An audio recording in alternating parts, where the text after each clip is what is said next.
if we get some time, another time, if you have time to talk, one of the truly wonderful things that happened to me during my UPS career is I got a chance to spend about 4 hours with the legendary Coach Wooden.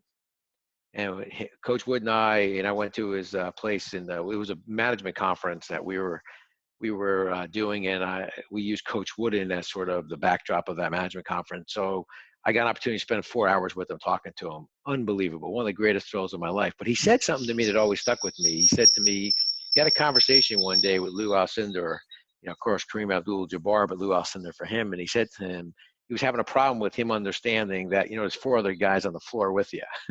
So he said to him, you may be the engine.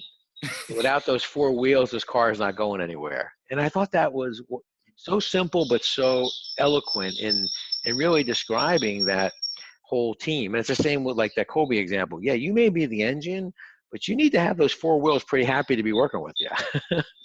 That's really good. And would you say would you say Wooten or Lombardi is the top 5 greatest leaders that you would put in your top 5? I mean, I would put Coach Wooden up there as number one. I mean, he just had such a great balance of his ability to get people to see things, understand them. He was very thoughtful.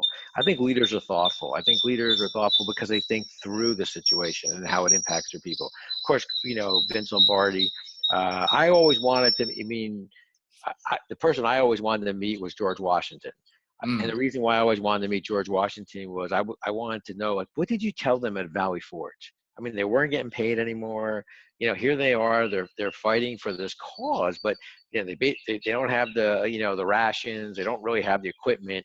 Yet you got them to continue on. So I always wondered what would what did George Washington say to these guys to get them so motivated? And then after that, it's really a function of a lot of different leaders for a lot of different things. Of course, I think we probably both would, Abraham Lincoln, how did you manage through? Like, I always wonder, like, what were you doing in the White House when you realized that, the nation was just so divided, and what were you thinking about? How do I get them back together again? How do I get people to feel good about being part of the United States? And those kinds of things. Or, you think about during World War II as the nation is going through it. So I always wonder, like, what were going through the minds of leaders at different times. Winston Churchill, and, as they're bombing Britain, like, what were you thinking? And I always wondered, like, what was going on? What was going through their mind, and the concerns they had. And that's the other thing too. I mean, leaders are just human beings. So that means they have fears,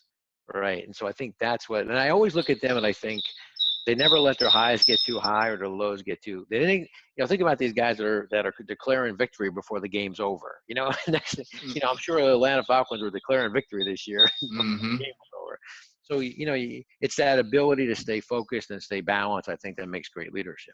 All right, so I just got one more question for you before we get out of here. But when you were just talking about, you always wanted to know what certain people think. Like, I don't know if Theodore Roosevelt is considered a great leader. But I do remember the story where I believe he got shot on his way to work. He got shot or stabbed on his way to work. And as I was reading the book, I'm like, all right, so this guy, he had to go to the hospital right after this. But he didn't go to the hospital. He went to work first. He's bleeding and he goes to work. And then after he finishes like an 8-hour day, then he goes to the hospital to get all patched up. So that is a great thought, and I love Theodore Roosevelt for that. And my last question that I have for you is, let's say if the whole world was to stop today, every single person that aspired to be a leader or all the established leaders, stopped and they tuned in to what Rocky had to say. Like, what message would you send to the leaders out there of America? I would say be a thoughtful leader. Being thoughtful doesn't mean that you're a weak leader. Being thoughtful means that you think through the consequences. You think through how these consequences of your decisions impact not only your customers, not only your bottom line, but impacts your people. And I think too many times leaders think about how it impacts either their customers from a revenue point of view or the bottom line from a shareholder or stakeholder perspective. But I think there's also a people perspective of it. So be a thoughtful leader. Think through the consequences as they impact those three key constituents of yours: your customers, your people, and your share owners. And I think that thoughtfulness will make you a better, stronger, and a more respected leader. Boom. Well, that's good, man. I'm pretty good. You got any thoughts on our leader in presidency right now? Well, look, my feeling is that the same way, I gave Barack Obama. You got to give people an opportunity, right? And then you evaluate them based on the things that they do. And so my feeling is, look, he deserves the respect that it's accorded to the role of president.